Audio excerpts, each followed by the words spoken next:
Hello friends, मास online institute पे आपका स्वागत है। हम लोग आज स्टार्ट करने वाले हैं सेट थ्योरी। ठीक है, ये सेट थ्योरी का हमारा पहला लेक्चर है। तो सबसे पहले जान लेते हैं कि हमारा सेट होता क्या है। सेट का मतलब इन जनरल हम अपनी भाषा में सुनते हैं कि सेट बना लो या इकट्ठा कर लो। तो सेट का मतलब बेसिकली होता है कि किसी चीज़ को इकट्ठा करना, किसी को कलेक्ट करना। लेकिन कलेक्ट करने का मतलब ये नहीं कि आप किसी चीज़ को कैसे भी इकट्ठा कर लो, किसी के साथ किसी को भी इकट्ठा। जब आपसे बहुत सारे ऑब्जेक्ट को एक साथ मिलाकर दिया जाता है कि सारे ऑब्जेक्ट को इकट्ठा करने का पर्पज़ ये नहीं होता कि आप सबको इकट्ठा कर लेते हैं। हम क्या करते हैं, उसमें एक सिस्टमेटिक तरीके से इकट्ठा करते हैं। जैसे मान लो सपोज दैट एक एग्जांपल है, आपको वो चेयर्स का बहुत सारा कलेक्शन दे दिया जाए और उसमें अलग अलग टाइप, अलग अलग साइज के चेयर्स का कलेक्शन है। तो हम क्या करते हैं, एक साइज के चेयर्स को एक जगह इकट्ठा करते हैं, दूसरी साइज को दो, क्योंकि उसमें आप सेट नहीं कर सकते। मतलब उसमें एक डिस्टिंक्ट रूल, एक अलग रूल या यूनिक रूल अप्लाई नहीं कर सकते हो। तो जहाँ पे हम किसी ऑब्जेक्ट को, एक ही टाइप के ऑब्जेक्ट या अनदर टाइप को डिस्टिंक्ट ऑब्जेक्ट को हम क्या बिल डिफाइन तरीके से क्या करते हैं, कलेक्ट कर पाते हैं, उसी को हम क्या बोलते हैं, सेट बोलते हैं। तो सेट हमारा क्या होता है कि अ well defined a well defined collection a well defined collection of distinct objects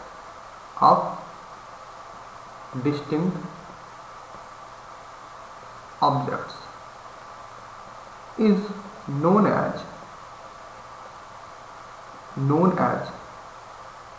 set. इसी को हम क्या बोलते हैं, सेट बोलते हैं। मतलब कि एक वेल डिफाइंड कलेक्शन जो कि डिस्टिंक्ट ऑब्जेक्ट्स का है, उसको हम क्या बोलते हैं, सेट बोलते हैं। वेल डिफाइंड का मतलब क्या है, जैसे यहाँ पे वर्ड आया क्या, वेल डिफाइंड, और एक वर्ड यहाँ पे आया डिस्टिंक्ट। दो आपके ऐसे वर्ड हैं जो आपकी पूरी सेट की डेफिनेशन को डिफाइन कर रहे हैं। वेल डिफाइन का मतलब क्या होता है कि ये आपका वर्ड क्या है, वेल डिफाइन। यहाँ से तो वेल डिफाइन का वर्ड का मतलब क्या होता है, वेल डिफाइंड। वेल डिफाइंड मतलब हमारा होता है कि वेल डिफाइंड का मीन्स हुआ कि कोई भी ऑब्जेक्ट ऐसा, किसी भी ऑब्जेक्ट का कलेक्शन ऐसा हो जिसको हम पूर्ण रूप में वेल डिफाइंड, मतलब उनको हम किसी रूल के अंडर में, किसी रूल की तरीके से हम बोल सकते, जो पॉसिबल हो किसी रूल के अंडर में करना। That means that is a rule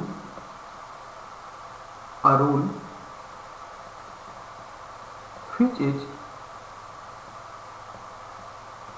possible to say। मतलब एक ऐसा रूल हो जो किसी जगह पे या किसी से बताने में क्या हो, पॉसिबल हो। और दूसरा वर्ड हमारे पास क्या है कि डिस्टिंक्ट। हमारे पास दूसरा क्या है, डिस्टिंक्ट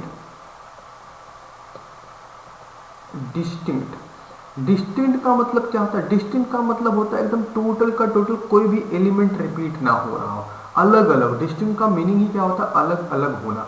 तो दैट मीन्स हमारे पास सेट की थ्योरी में या सेट की डेफिनेशन में हमारे पास क्या, वेल डिफाइंड कलेक्शन, मतलब ऐसा कलेक्शन जिनको हम किसी रूल के फॉर्मेट में बोल सके, पॉसिबल हो कहना। कलेक्शन ऑफ डिस्टिंक्ट ऑब्जेक्ट का मतलब क्या, उसके ऑब्जेक्ट क्या हो,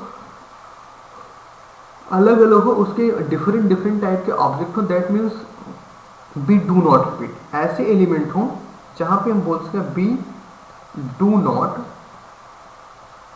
रिपीट, जहां पे हम ऑब्जेक्ट को रिपीट नहीं कर सकते हैं, वहां उसको हम क्या बोलेंगे, well defined collection of distinct object बोलते हैं। और यही हमारा क्या कहलाता है, सेट कहलाता है।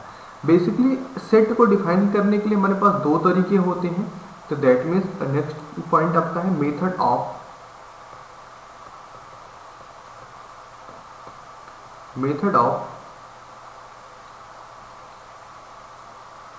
डिस्क्राइबिंग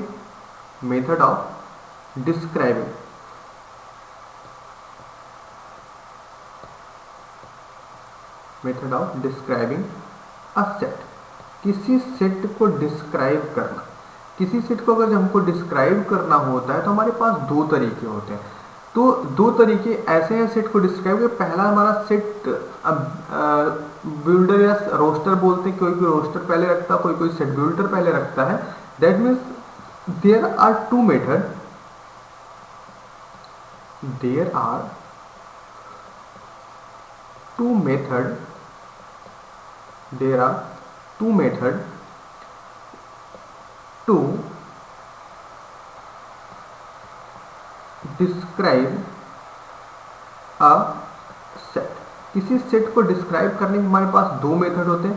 पहला मेथड हमारा क्या है, रोस्टर मेथड। क्या होता है, रोस्टर मेथड, ठीक है।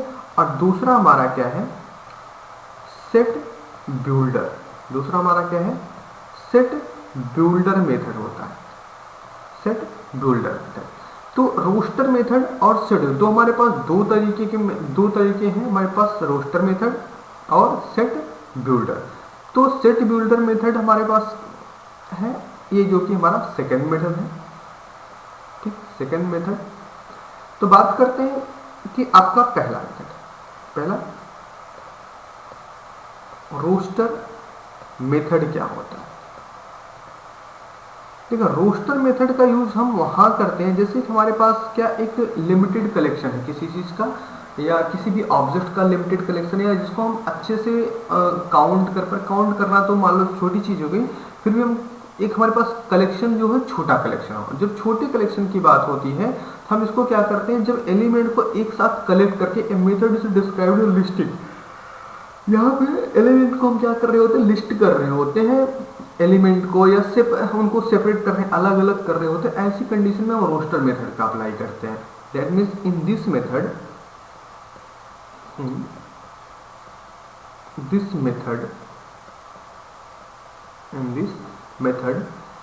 a set is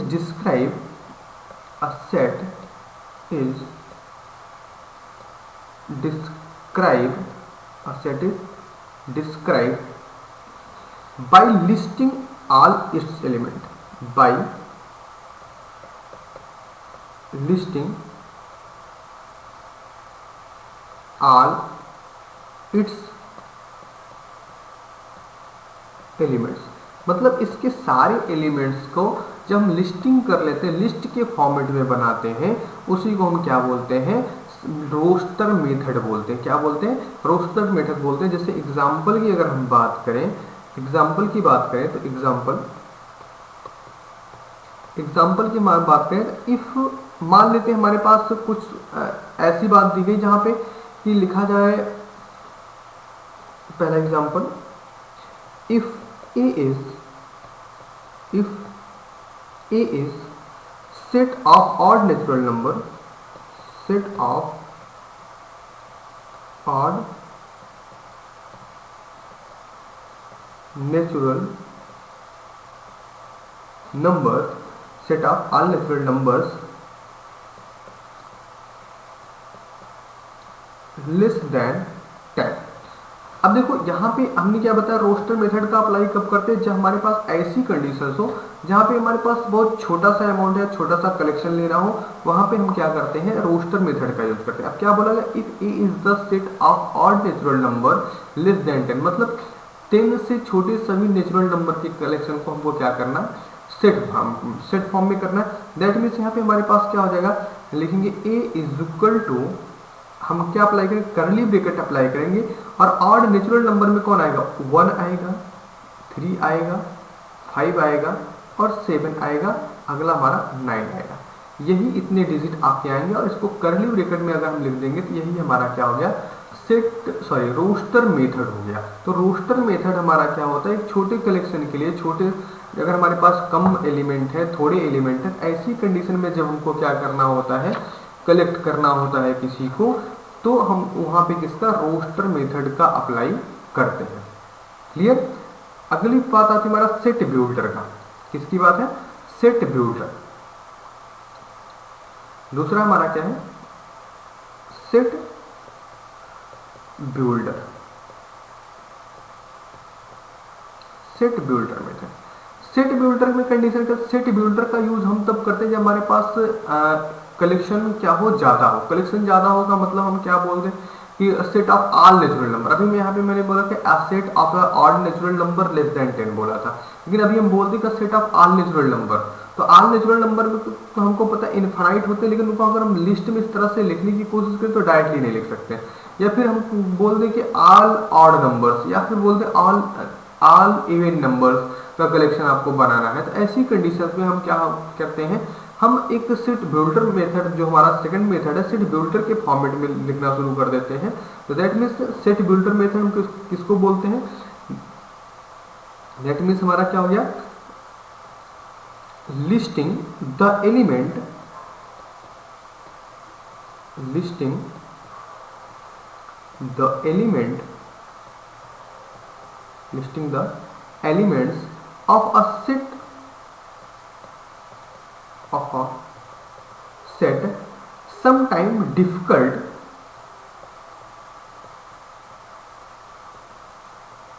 sometime difficult, sometime difficult, or the set, or the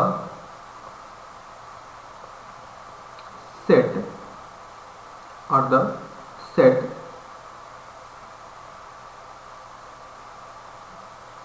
like as roster is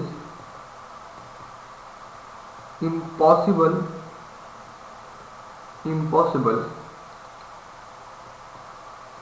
then we use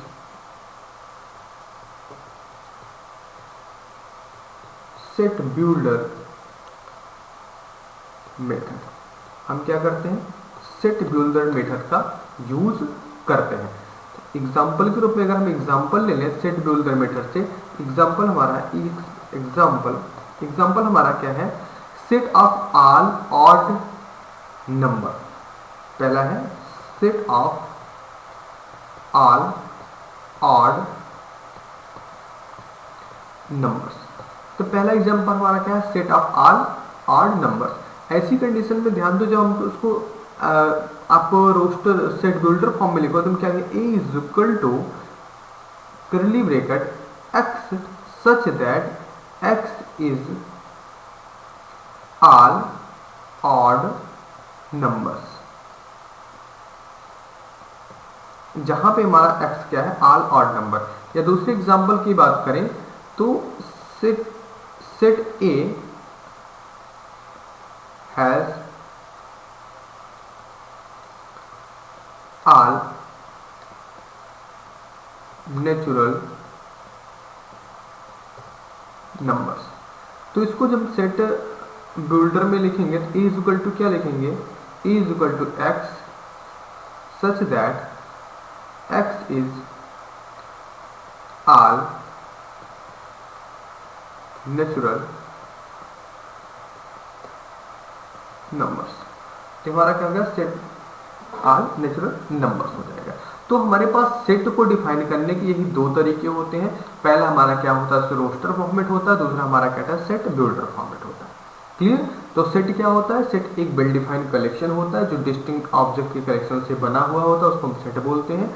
set को डिस्क्राइब करने के हमारे पास दो तरीके हैं, पहला आपका रोस्टर मेथड है और दूसरा हमारा सेट बिल्डर। रोस्टर मेथड हमारे पास जब अमाउंट या एलिमेंट्स का कलेक्शन कम होता है, थोड़ा होता है, तब हम क्या करते हैं, रोस्टर मेथड का यूज करते हैं। और जब हमारे पास एलिमेंट्स का कलेक्शन, ऑब्जेक्ट्स का कलेक्शन बहुत ज़्यादा होता है, जिसको मैनेज करना थोड़ा डिफिकल्ट होता है, वहाँ पे हम क्या करते हैं, आपका सेट बिल्डर का यूज करते हैं। ठीक। अब इसके बाद नेक्स्ट पॉइंट पे हम लोग आते हैं। अगला पॉइंट हमारा क्या था, फाइनाइट और इनफाइनाइट सेट क्या होते हैं। तो हमारा अगला पॉइंट क्या है, फाइनाइट सेट। फाइनाइट सेट हमारा फाइनाइट सेट। फाइनाइट का मतलब क्या होता है, फाइनाइट सबसे पहले जाने फाइनाइट सेट। फाइनाइट सेट का मतलब क्या हो, फाइनाइट का मतलब जो फाइन हो, जो फाइनाइट जिसको हम फाइंड कर सकते हैं, दैट मीन्स जिसको हम काउंट कर सकते हैं या जिनको हम ऑब्जर्व कर सकते हैं, उन्हीं को हम क्या बोलते हैं, फाइनाइट सेट बोलते हैं। जैसे कि अगर डेफिनेशन लिखना चाहो तो लिख लो, a set is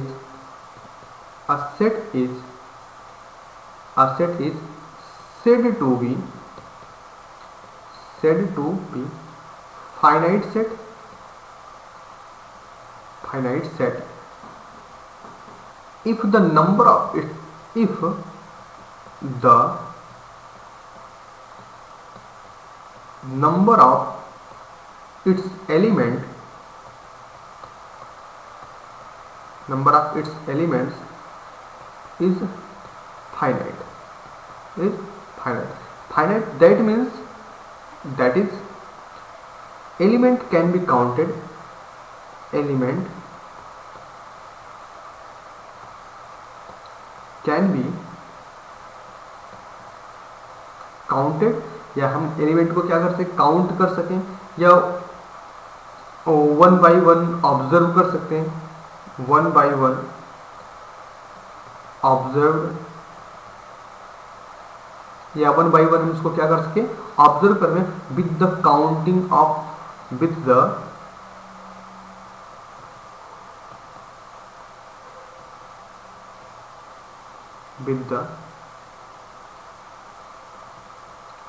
counting coming to an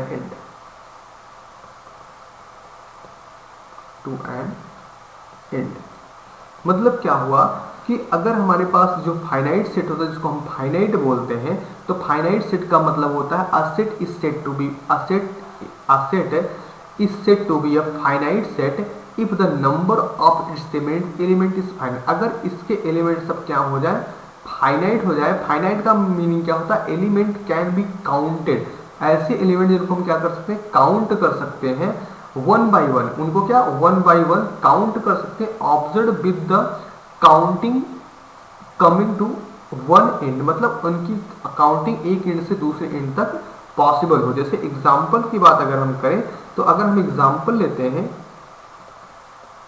example में अगर हम लिखें, जैसे कि आप बोल सकते हो a set of letter of English alphabet, a set of letter in English alphabet में कितने होते हैं, 26 होते हैं, सबको बहुत अच्छे से मालूम है।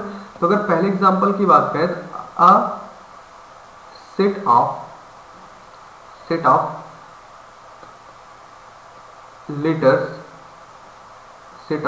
लेटर्स इन इंग्लिश अल्फाबेट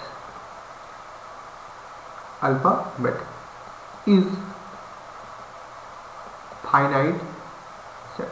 ये आपका क्या होगा, फाइनाइट सेट होगा। दूसरा एग्जांपल और क्या हो सकता है आपका, जैसे हम बोल दें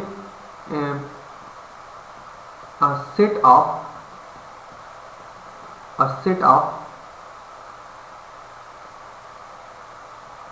multiple of three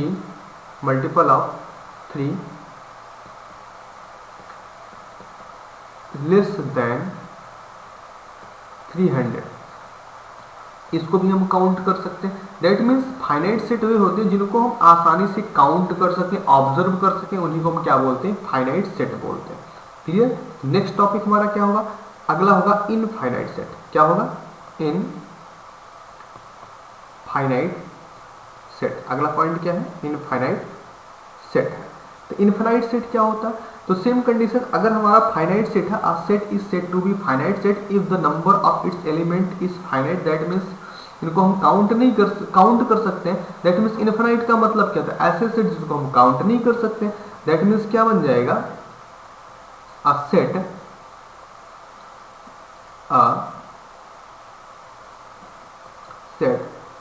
is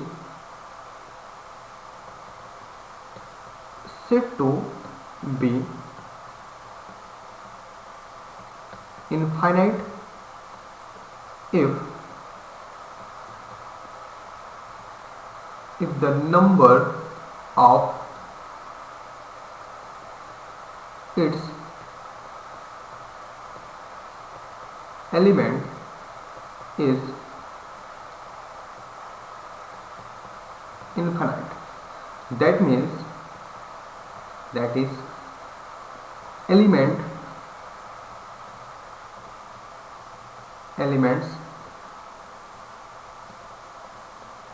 cannot be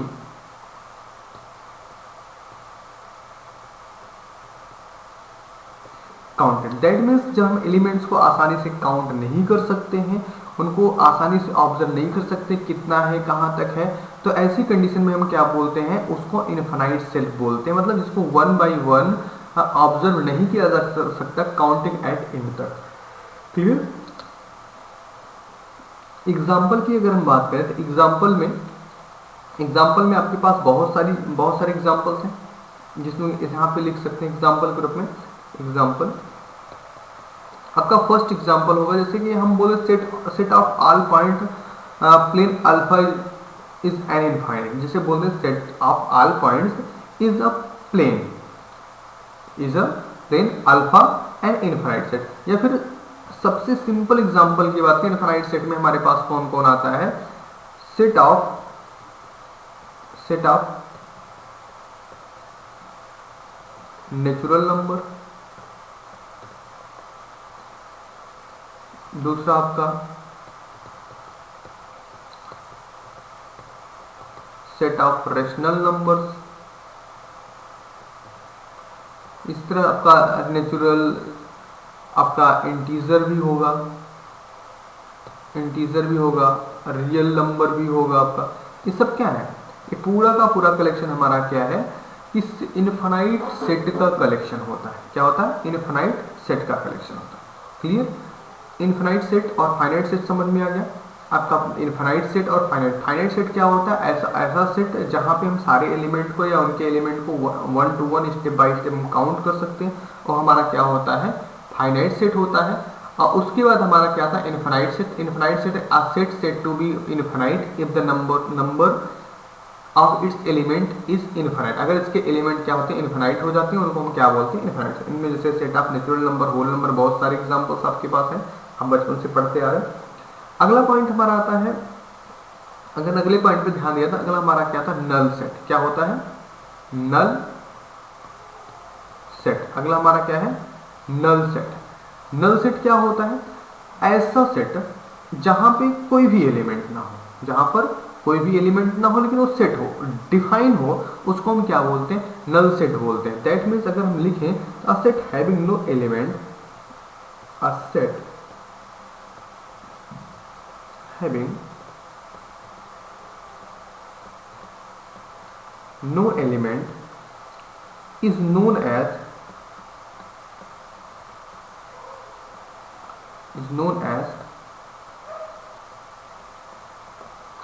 set। ऐसा सेट जहां पे हमारे पास कोई भी एलिमेंट ना हो, एक भी एलिमेंट वहां पे ना आ रहा हो, उसको हम क्या बोलते हैं, नल सेट बोलते हैं। नल सेट के और भी कई नाम है, जैसे इसको हम बोलते हैं आर वाइड सेट भी बोलते हैं। क्या बोलते हैं, वाइड सेट बोलते हैं। या कोई इसको बोलता है इम्पटी सेट बोलता है, कोई क्या बोलता है, इम्पटी सेट बोलता है।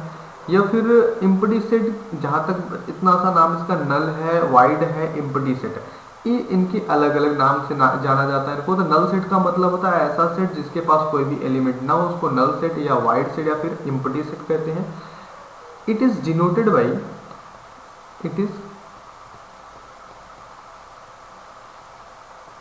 बाई 5। इसको हम 5 से रिप्रेजेंट करते हैं। किससे रिप्रेजेंट करते हैं, 5 से रिप्रेजेंट करते हैं। या फिर हम इसको खाली कर्ली ब्रैकेट से रिप्रेजेंट करते हैं, मतलब कर्ली ब्रैकेट के अंदर में कोई भी एलिमेंट नहीं रहेगा, ऐसे हम सिंबल्स इसको क्या करते हैं, रिप्रेजेंट करते हैं। क्लियर? तो नल सेट क्या हुआ, ऐसा सेट जहां पे कोई भी एलिमेंट ना हो, ऐसा सेट जहां पर कोई भी एलिमेंट ना हो, पूरा का पूरा खाली हो, फिर भी वो सेट का काम कर रहा हो, ऐसी कंडीशन को हम क्या बोलते हैं, नल सेट बोलते हैं। नल सेट को वाइड सेट या एम्प्टी सेट के नाम से भी जाना जाता है।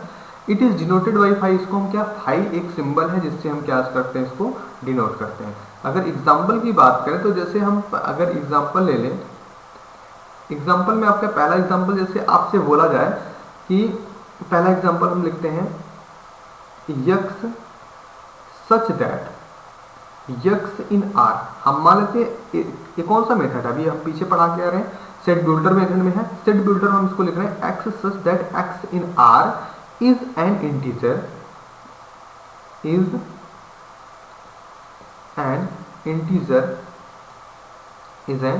integer and x square is equal to 2। x square is equal to 2। अब ध्यान दो, हमने क्या बनाया x इन r, मतलब जो x है ये क्या है, इज एन इंटीजर, ये क्या है, एक इंटीजर है, लेकिन इंटीजर किस तरह से है कि एक्स स्क्वायर बराबर क्या मिलेगा, 2 मिलेगा। अब सोचो दुनिया में कोई ऐसा नंबर है ही नहीं जिसको स्क्वायर करने के बाद वो 2 देगा। इसका मतलब क्या हुआ, यहाँ आपका सेट 5 सेट हो गया, या फिर इसको इम्पटी सेट बोलते हैं। क्या बोलेंगे, इम्पटी सेट बोलते हैं। अगर दूसरे एग्जाम्पल की बात करें, दूसरा एग्जाम्पल आपका क्या हो सकता है, जैसे हम यहाँ पे लिख रहे हैं, सेट बिल्डर में ही लिख रहे हैं x such that x in are, x कहाँ पे है, आर में बिलोंग करता है, क्लियर। जब हमारा एक्स आर में बिलोंग कर रहा है तो ऐसी कंडीशन में हम इसको क्या लिखें, कुछ ऐसा लिखें, एंड एक्स के बारे में लिखें, and x square plus 1 is equal to 0, x square plus 1 is equal to 0। अब ध्यान दो यहाँ पे, क्या ऐसा कंडीशन कभी पॉसिबल है कि एक्स एक ऐसा एलिमेंट हो जो कि कहाँ से, रियल नंबर से हो, और एक्स स्क्वायर में 1 ऐड कर दो और क्या मिल जाए, 0 मिल जाए। देखो ये क्या है, इसका पावर क्या है, 2 है, दैट मीन्स ये क्या है, एक इवन पावर का एलिमेंट है। इवन की पावर के एलिमेंट में आप चाहे नेगेटिव रखो चाहे पॉजिटिव रखो, हमेशा क्या देगा, वो पॉजिटिव देगा। और पॉजिटिव के साथ अगर प्लस 1 को ऐड करो कभी भी 0 पॉसिबल होगा, बिल्कुल पॉसिबल नहीं होगा। दैट मीन्स ये हमारा कौन सा सेट कहलाएगा, हाई सेट कहलाएगा, या फिर इम्पटी सेट कहलाएगा। ओके, बातें समझ में, ठीक। इसके बाद की कहानी कल करेंगे, या इसके आगे का लेक्चर सेकंड लेक्चर में बात करेंगे। तो नल सेट तक हमारा हो चुका है, ठीक। तो नल सेट के बाद हमारा सिंगलटन आता है। बहुत सारे सेट हैं, तो हम थोड़ा थोड़ा करके इसके आगे पढ़ लेंगे। तो आज की कहानी लेक्चर इसी समाप्त करते हैं। प्लीज़ आप लोग को अगर लेक्चर अच्छा लग रहा हो, समझ में आ रहा हो, हेल्पफुल हो रहा हो, आप लोग लाइक, सब्सक्राइब और शेयर जरूर करें। ओके, धन्यवाद।